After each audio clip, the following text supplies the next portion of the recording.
Inkaerne byggede hængebroer over de største floder. De var bygget af græs, og et sted i Peru, så findes der sådan en græsbro stadigvæk.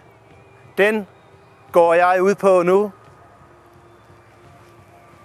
for at krydse Apurimac-floden, som om få meter løber 30 meter under mig.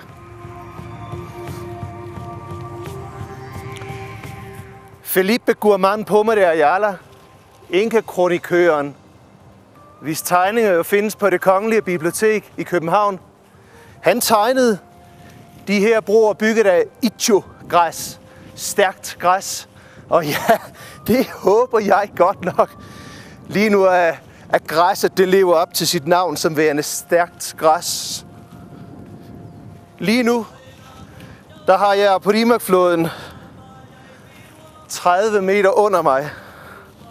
Og hvis jeg skal være helt ærlig, så hopper mit hjerte lidt i halsen i øjeblikket.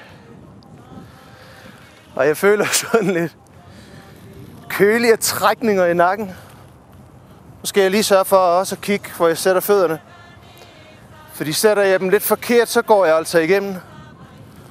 Og så vil der lyde et plask om, ja, hvor lang tid det nu vil tage for 88 kilo at falde 30 meter ned i Apurimac-floden.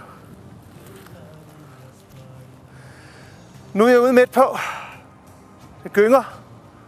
Men jeg vil lige nyde at kigge op i Quebrada Negra, den sorte kløft. Op til venstre for mig eller videre nedstrøms.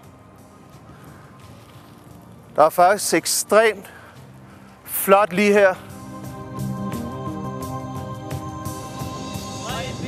Hvert år i januar måned, så samles beboerne fra 3 forskellige landsbyer her omkring.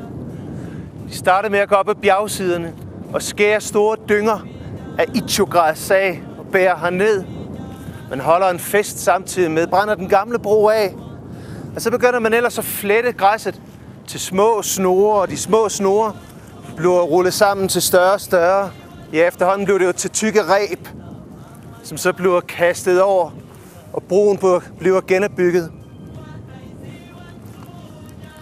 Det er sådan en symbolsk genopbygning af det fællesskab, der jo skal herske mellem landsbyerne på hver sin side af Apurimac-kløften.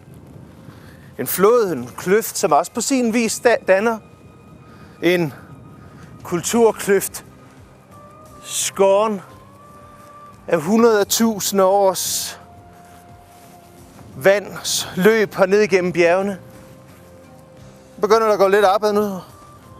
Det er ikke helt sikkert her, hvor jeg sætter benene nu. Der er rebene gået fra hinanden. Der er altså heller ikke så lang tid til, den skal genopbygges. Den er ikke sådan helt i topform lige her, hvor jeg er nu. Ja. Men lige om lidt, så har jeg altså krydset den eneste tilbageværende inkabro bygget af græs, som eksisterer i Peru, som eksisterer i verden. Få meter tilbage, så har jeg krydset, ja, det er jo Apurimac-floden.